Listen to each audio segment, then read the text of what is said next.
হচ্ছে আওয়ামী লীগের পুনর্বাসন এবং শেখ হাসিনার দেশে ফেরা। আপনি কি মনে করেন যে কথা আমরা শুনছি তিনি দেশে ফিরবেন ডিসেম্বরে? আপনার কাছে কি মনে হয় তিনি কি ফিরবেন কিনা?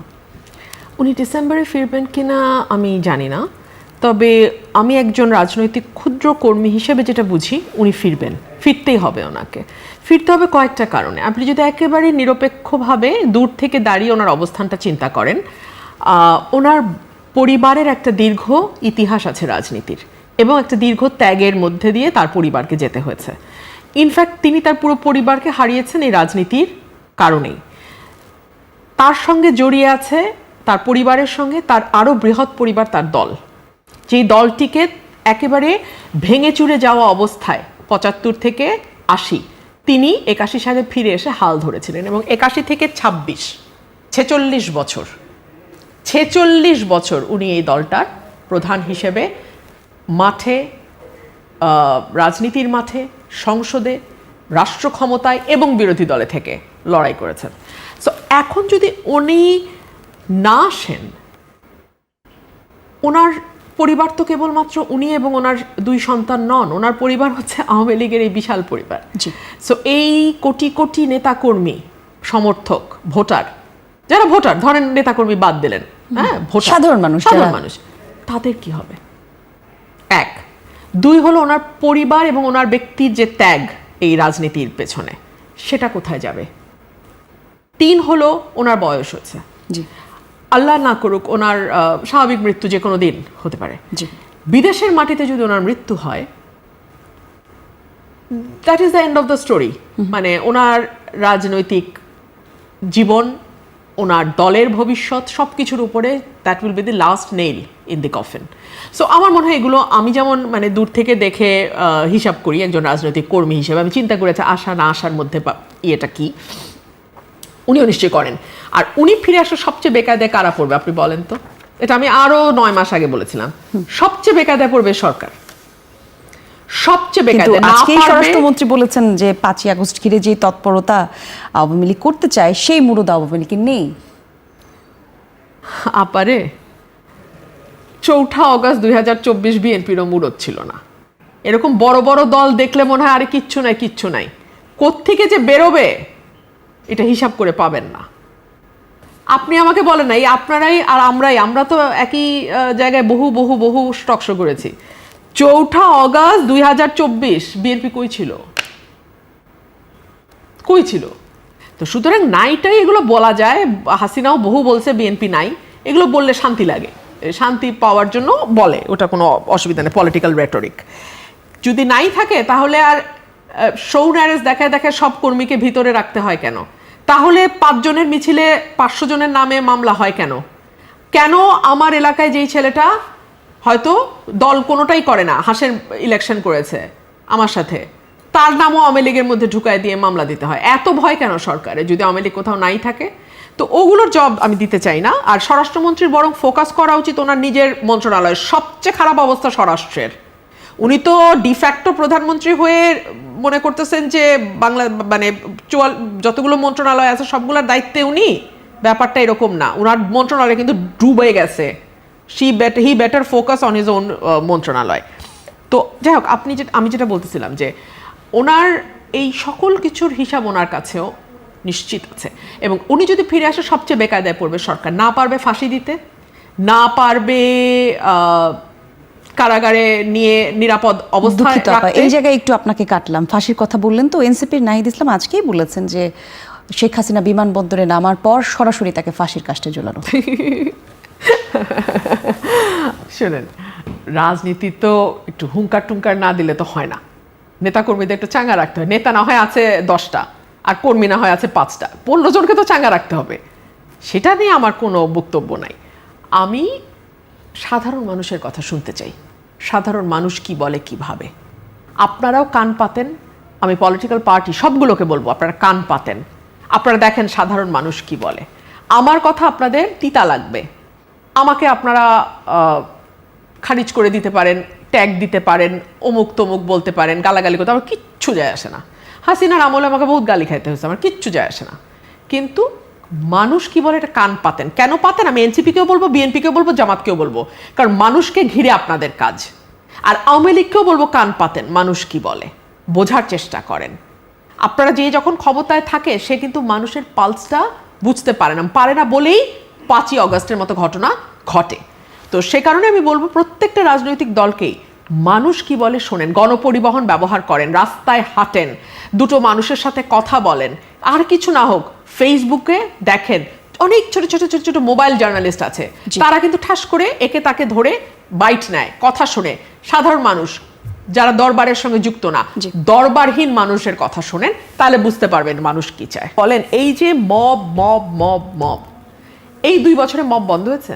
আপনি আমাকে বলেন মব কি বন্ধ হয়েছে? এক্স্যাক্টলি 2 বছরের মধ্যে 18 মাস ছিল ইউনূস সরকার যারা মবের জনক, পালনকর্তা, লালনকর্তা, ব্রিডার, এবং যারা মবকে মানে হতে দিয়েছে এবং পেট্রন করেছে। এরপরে আসলে BNP Sarkar, where is the change? আমরা দেখলাম যে সাবেক উপদেষ্টা মাহফুজ আলম বলেছেন মব জারি রাখতে হবে, নইলে পরে যার যার পিঠের চামড়া থাকবে না। এটা আসলে কোন জায়গা থেকে বলেছেন ধারণা করতে আমি পারেন জানি কিনা? না মাহফুজ আলম এটা বলতে পারেন, আমি জানি না। তবে হ্যাঁ, 18 মাসের কথা আমি বলি। 18 মাসের ওই সময়টা ইউনূস সরকারের সময় তাদের তো কোনো দল ছিল না, কিন্তু তাদের ক্ষমতার আকাঙ্ক্ষা ছিল। তাদের কোনো ভোট চাওয়ার মতন 300 এমপি হওয়ার মতন পার্টি ছিল না, তা নির্দলীয়, কিন্তু তাদের 5 বছর রান করার ইচ্ছা ছিল।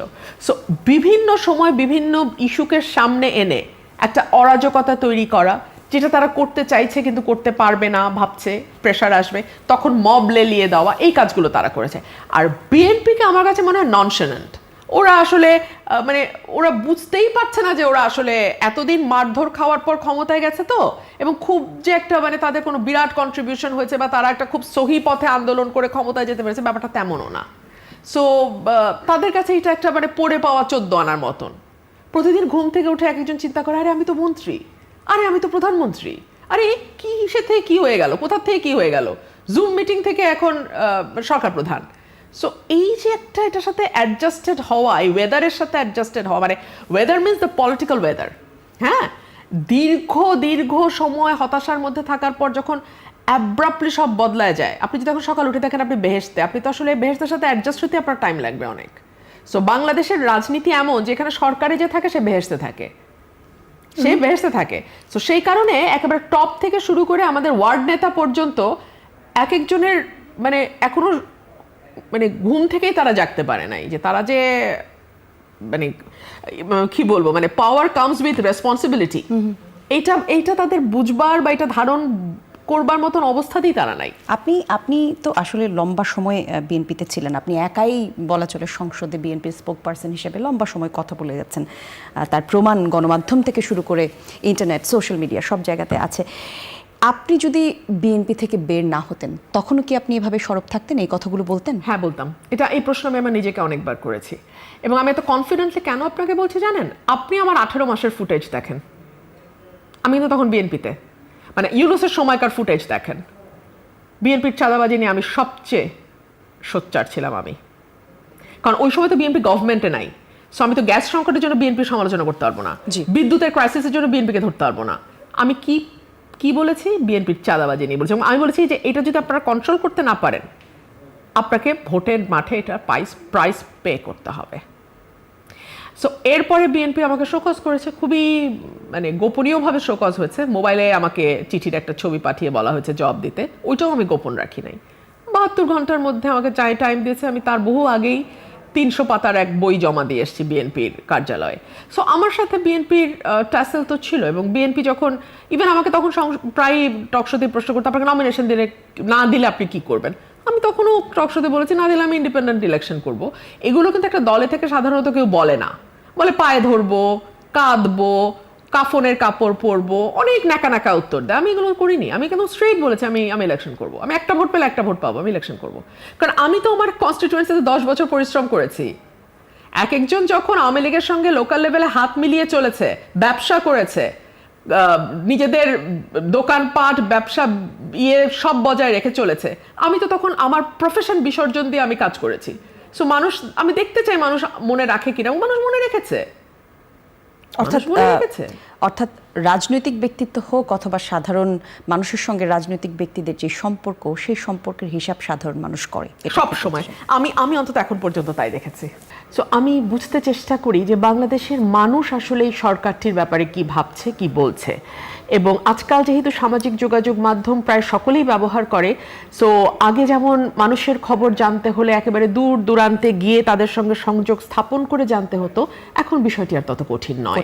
সো আপনি যখন সামাজিক যোগাযোগ মাধ্যম খুলবেন এখন, আমি মানুষের কষ্ট, ক্ষুব্ধতা, রাগ এবং প্রতারিত হবার একটা ছবি আমি খুব স্পষ্ট দেখি। ধরুন আমি গত কদিন ধরে সামাজিক যোগাযোগ মাধ্যমে যখনই যাচ্ছি, আমি দেখছি সাধারণ মানুষ, একেবারেই সাধারণ মানুষ যারা কোনো রাজনৈতিক দল করেন না, কোনো দল ক্ষমতায় আসলে তারা মন্ত্রী এমপিও কখনোই হবেন না, তারা কেউ সিএনজি চালক, কেউ বাসের ড্রাইভার, কেউ সবজি বিক্রেতা, কেউ একেবারেই কোনো সাধারণ কর্মকর্তা কোনো অফিসের, তাদের কেউ বলছেন যে গ্যাস নাই, বাড়িতে চুলা জ্বলছে না, রাস্তায় বেরোলে সিএনজি চলছে না, ইলেকট্রিসিটি নাই।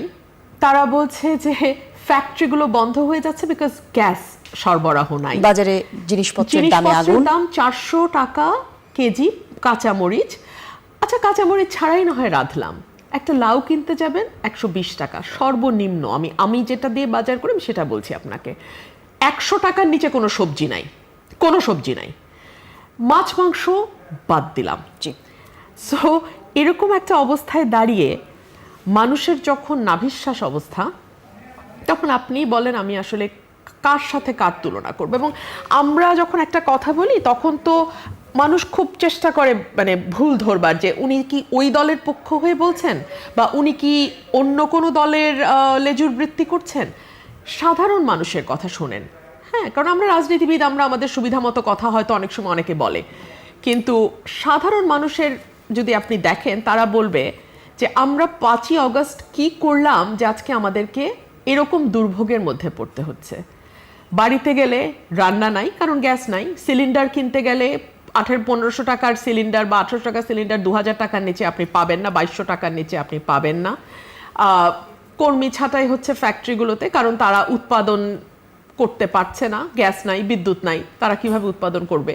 সো এই যে চতুর্মুখী একটা চাপে মানুষ পড়েছে, সাধারণ মানুষ পড়েছে, তাদের আওয়াজটাও যে কেউ শুনতে পাচ্ছে বলে মনে হয় না। ধরুন গত কয়েকদিন ধরে ভুতুরে বিল, ইলেকট্রিসিটির ভুতুরে বিল নিয়ে ব্যাপক আলোচনা হচ্ছে। যারা হয়তো 5000 টাকা বিল দিত তাদের 15,000 টাকা বিল আসে। এখন আমি নিউজ দেখলাম ডিপিডিসি বলেছে যদি কেউ এরকম কোনো কথা ছড়ায় তার বিরুদ্ধে ব্যবস্থা নেবে। মানে মানুষ এখন কথা ভুতুরে বিল এসছে এই কথাটাও বলতে পারবে না, বললে তার বিরুদ্ধে ব্যবস্থা নেবে। তাহলে আসলে ফ্যাসিবাদ, স্বৈরাচার যে শব্দগুলো আমরা ব্যবহার করছি, সেই শব্দগুলো ব্যবহারের আবারও প্রয়োজন পড়তে পারে কিনা সেটা আপনার কাছে প্রশ্ন রাখবো। কিন্তু যে কথা আপনি বলছিলেন যে সরকারের ব্যাপারে কি ভাবছে মানুষ, এই কথা দিয়ে আপনি শুরু করেছেন আজকের আয়োজন, একটু কি বলবেন যে বিএনপির পক্ষ থেকে বলা হয়, অনেককেই আমরা বলতে দেখি যে এই সরকার এ যাবৎকালীন সবচেয়ে মানবিক সরকার, এবং এই সরকারের যেই সাধারণ চলাফেরা বা তার মানুষের সাথে এঙ্গেজ হওয়ার যেই ব্যাপারটা, এটা সাধারণ মানুষ পছন্দ করছে, এটা দলের পক্ষ থেকেও বলা হয়। আপনি কি বলবেন যে এই মানবিক সরকার কি তাহলে সাধারণ মানুষের কথা ভাবছে না? দেখুন, পৃথিবীর বড় বড় দেশে যেখানে সিস্টেম কাজ করে সেখানে আপনার অনেক কিছু দেখতে ভাল লাগবে। ধরুন ব্রিটেনের প্রাইম মিনিস্টার যখন তার ওয়াইফকে নিয়ে বৃষ্টিতে ছাতা ক্যারি করবেন, আপনার দেখতে ভালো লাগবে, কারণ আপনার বাড়ির চুলা জ্বলছে, আপনার ইলেকট্রিসিটি কাজ করছে, আপনার বিল যেগুলো দেওয়ার ঠিক মতো আপনি পাচ্ছেন। বাজারে গেলে অদ্ভুত 116%, সিপিডি বলছিল যে 116% মূল্য বেড়েছে খাদ্যদ্রব্যের। হ্যাঁ, সো এরকম উদ্ভট মূল্যস্ফীতি আপনার মুখোমুখি হতে হবে না। এবং খুব অদ্ভুত ব্যাপার যে বাংলাদেশের ন্যূনতম যে নাগরিক সুবিধাগুলো তার কোনোটাই আমরা পাই না। বর্ষাকাল আসলে প্রতিটা রাস্তা মোটামুটি পানির নিচে চলে যায়। তো যখন এইরকম জীবনে যখন আমাদের চলতে হয়, তখন না এই দৃশ্যগুলো আমাদের কাটা ঘায়ে নুনের ছিটার মতো মনে হয়। এবং আমাদের একটা দীর্ঘদিনের সংস্কৃতি হচ্ছে যে প্রধানমন্ত্রী যিনি হন তিনি ঈশ্বর, আর বাকি সবাই দুষ্ট। তো ঈশ্বর খুব চেষ্টা করেন দুষ্টদের ঠিক করার, কিন্তু তিনি পারেন না। কিন্তু আমরা ভুলে যাই যে প্রধানমন্ত্রী শুধু মন্ত্রিপরিষদ না, স্বায়ত্তশাসিত সংস্থাগুলোরও প্রধান কে হবেন, কোন বিশ্ববিদ্যালয়ে গিয়ে কে ভিসি হবে, কে প্রক্টর হবে, এগুলো পর্যন্ত বাংলাদেশের সংস্কৃতিতে নাম্বার 1-এর কাছ থেকে আসে, যে কারণে আমরা প্রধানমন্ত্রীর ক্ষমতা ভারসাম্যের কথা সবসময় বলি। সো আমরা যখন অন্য দপ্তরগুলোর ফেলিয়ারগুলো হাইলাইট করতে থাকি, তখন আমরা একই সঙ্গে একটা অদ্ভুত স্ববিরোধী কথাও বলতে থাকি। না, প্রধানমন্ত্রী তো ভালো, উনি তো সাদাসিধে জীবনযাপন করেন। ধরুন প্রধানমন্ত্রী 200 টাকার একটা শার্ট পরলেন, তাতে কি আপনার ঘরের গ্যাসের ফ্যাসিলিটিটা নিশ্চিত হবে? প্রধানমন্ত্রী বাজেট সেশনের পরে, যেদিন বাজেট শেষ হয়, বাজেট পাস হয়, সেই রাতে 350 জন এমপির একটা ডিনার থাকে, সেটা উনি কস্ট কার্টেল করার জন্য বন্ধ করে দিলেন। ওই ডিনারে আপনার পার প্লেট 2500 টাকা করে ধরলেও তো 5 লাখ 6 লাখ টাকার বেশি খরচ হয় না। তো এই 6 লাখ টাকা বাঁচানোর জন্য আপনি রাষ্ট্রের কি উপকারটা করতে পারছেন ওটা দিয়ে? সো মানুষ না অত বোকা না, মানে আপনি আপনার পার্সোনাল ইমেজ বিল্ডিংয়ের জন্য অনেক কিছু বলতে পারেন, করতে পারেন, দেখাতে পারেন, কিন্তু মানুষ সেটাতে আর মানে কনভিন্সড হয়ে যায় বলে, বা এইভাবে আপনি একটা মানে জাতিকে দীর্ঘ সময় কনভিন্সড করে অন্ধকারে রাখতে পারবেন বলে আমার মনে হয় না। আমি বললাম না যে মানুষের আওয়াজ শোনা কিন্তু এখন খুব কঠিন কিছু না। আপনি ফেসবুকে গেলে মানুষের আওয়াজ পাবেন। সাধারণ মানুষ বলছে যে, ধরেন একজন সিএনজি ড্রাইভার বলছে, আমি রাত 2টা-3টার সময় ট্রিপ মেরে বাসায় ফিরতাম, কোনোদিন ভয় লাগে নাই। এখন তো যাত্রী পাই না সন্ধ্যার পরে, কেউ তো বেরোতে চায় না। কোথায় ছিনতাই হবে, কোথায় একটা অপহরণ হবে, কোথায় তার নারী সদস্যের উপরে একটা লাঞ্ছনার ঘটনা ঘটবে। সো মানুষের মধ্যে এই যে ভীতি কিন্তু খুব ভয়াবহ। ভীতি এমন জিনিস যে যেটা অ্যাকচুয়ালি হবে কি হবে না তার চেয়ে ভীতিটা বড় হয়ে দাঁড়ায়। সো মানুষ খুব প্রয়োজন না হলে বের হয় না। আপনি লক্ষ্য করবেন, আমি কিন্তু গত 15 বছর রাত 12টা-1টা পর্যন্ত টকশো করেছি। তখন আমার কথাগুলো যাদের খুব মিষ্টি লাগতো, তারা কিন্তু এখন পাওয়ারে কিংবা অপোজিশনে, অর্থাৎ দে আর দি পাওয়ার পার্সন নাও। আমাকে কোথাও টকশোতে দেখেন আপনারা? কারণ আমি 7টার পরে চেষ্টা করি বাসায় থাকার। আপনি কি অনিরাপদ অনুভব? আমি অনিরাপদ বোধ করি। রাত 12টার সময় চ্যানেলের গাড়িতে আমি ফাঁকা রাস্তায় ফিরবো, আমি অনিরাপদ বোধ করি। হ্যাঁ, এটা আমি বলেছিলাম ইউনূসের সময়, তখন অনেক ট্রোল হয়েছিল আমাকে নিয়ে। আল্লাহ তার জবাব এই দেশের মানুষ যারা ট্রোল করেছিল তাদেরকে দিয়েছে। একটার পর একটা ঘটনা যখন ঘটতে শুরু করলো, এটার জবাব মানুষ পেয়ে গেছে। অর্থাৎ এই যে ধর্মভিত্তিক রাজনীতির যে চর্চা আমরা দেখছি, সেই চর্চার কোনো চাপে আপনিও পড়েছেন কিনা? দেখুন, উগ্রপন্থার সমস্যাটা কি? উগ্রপন্থার মানেই হলো তারা মনে করে তারা সঠিক, বাকি সবাই বেঠিক। আপনারও যে আপনার মতন করে ধর্ম পালনের অধিকার আছে, আপনারও যে ধর্ম পালন কিংবা না পালন করবার অধিকার আছে, এবং দিন শেষে আপনি যে কেবলমাত্র আপনার সমস্ত কর্মকাণ্ডের জন্য জবাব দিতে বাধ্য, আর কেউ না। এই কথাটা আসলে ওনারা ঠিক মানতে রাজি নন। ওনারা ওনাদের মতন করে ধর্ম দেখেন, যতক্ষণ না পর্যন্ত আমার অ্যাক্টিভিটি কাউকে ক্ষতি না করছে। অ্যাবসলিউটলি, এটা একদম মানে হ্যাঁ, নর্মাল ব্যাপার। কিন্তু মুশকিল হচ্ছে যে ধর্মের সঙ্গে যখন রাজনীতি মিলে যায়, এটা নিয়ে খুব বিখ্যাত কিছু কথা আছে যে মানে সবচেয়ে দুষ্ট লোকের রাজনীতিতে সবচেয়ে দুষ্ট লোকদের শেষ আশ্রয় হচ্ছে ধর্ম। যখন সে যুক্তিতে পারবে না, যখন সে জনপ্রিয়তায় পিছিয়ে পড়বে, যখন সে কল্যাণমূলক রাষ্ট্র প্রতিষ্ঠায়, মানে মানুষের কল্যাণ হয় এরকম কোনো কিছু, এরকম কোনো সার্ভিস বেসড পলিটিক্স করতে ব্যর্থ হবে, তখন তার লাস্ট আশ্রয় হচ্ছে আইদার ধর্ম আর উগ্র জাতীয়তাবাদ। এই দুটো হচ্ছে তার লাস্ট রিসোর্ট। সো ধর্মকে যদি আপনি রাজনীতির সঙ্গে মিলিয়ে ফেলেন, তখন না ধর্ম টেকে না রাজনীতি থাকে। সেই জায়গা থেকে আসলে ওই যে আপনি যেটা বলছিলেন যে তরুণ রাজনীতিবিদ, ধর্মভিত্তিক রাজনীতি যারা হচ্ছে, আমরা যেমন একটা জায়গাতে শুনতে পাচ্ছি যে রুবিন ফারহান আবার নতুন রাজনীতি দলের সঙ্গে সংযুক্ত হবেন। আপনি কারোর সাথে যোগ দিচ্ছেন কিনা দলে আমাদেরকে একটু জানান। একদম না, একদম না, একদম না। I have seen enough and I can differentiate with one party from the other. প্রত্যেকের একটাই লক্ষ্য, আমি চেয়ারে বসবো, বসার পর কিন্তু সেম অ্যাক্টিভিটিসগুলো হবে।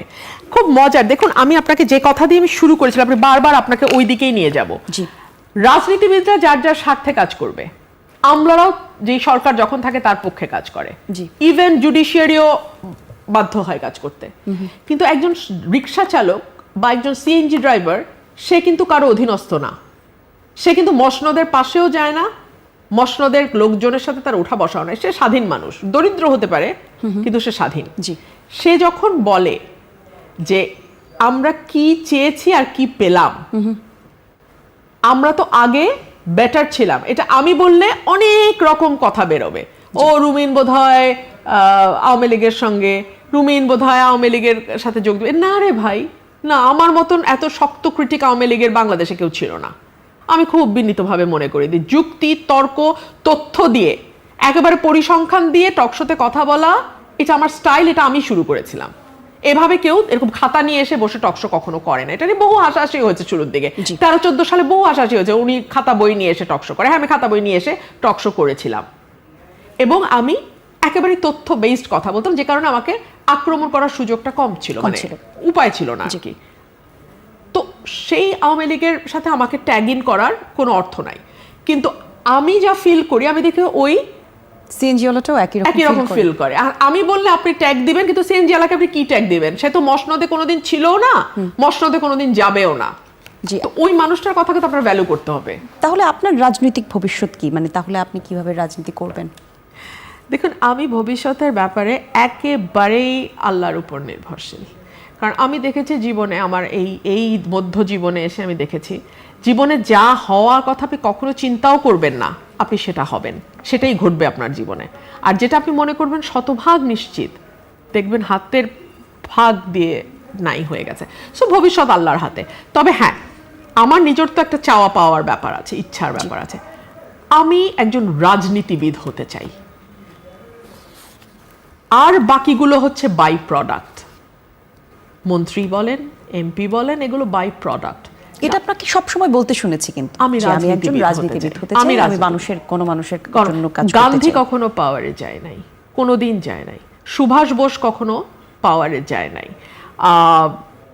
মৌলানা ভাসানী কখনো পাওয়ারে যায় না। পাওয়ার তাদের অ্যাট্রাক্টিভ করে। কিন্তু আমাদের এই দেশে তো টিকে থাকা কঠিন হয়ে যায় যখন আপনি পাওয়ারের কাছাকাছি না থাকেন। আমার জীবন তো অনেক 2/3 শেষ, আর কি, আর অল্প, আর 1/3 বাকি। আল্লাহ পার করে দিবেন।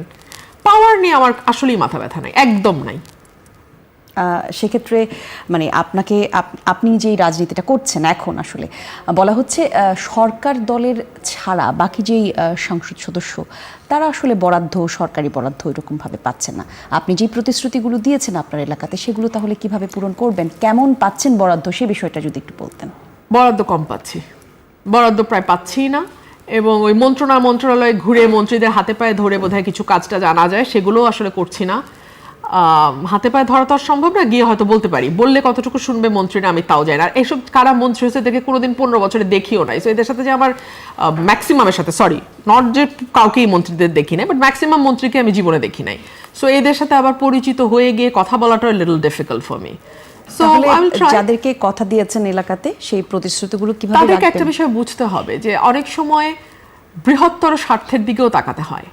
আমি যদি সাধারণ মানুষের কথা না বলি, পার্লামেন্টের একটা মানুষ আপনি পাবেন না, কেউ বলছে না। মানে আমি চুপ থেকে দেখেছি যে কেউ বলে কিনা, না কেউ বলছে না। এনসিপি মাঝে মাঝে 2-1টা কথা বলার চেষ্টা করে, বাট এর বাইরে কেউ বলছে না। হ্যাঁ, সো আমাকে বলতে হবে, এতে সরকারি বরাদ্দ আসুক বা না আসুক, আর মানুষের হাতে সব হিসাব থাকে। মানুষ দিন শেষে হিসাব করে ফেলে, কারণ কিছু না দিয়েও তো আমাকে কিছু দিতেই হবে। একজন চোর এমপি কতটুকু কাজ করে, আর আমি তো আমার পুরোটা দিয়ে কাজ করছি। সো কিছু না হলেও তো কিছু হয়। মানুষ কিন্তু, আমার দেশের মানুষ অল্পতে তুষ্ট, এবং তারা বুঝতে পারে যে আমার চেষ্টা আছে কিনা। ধন্যবাদ।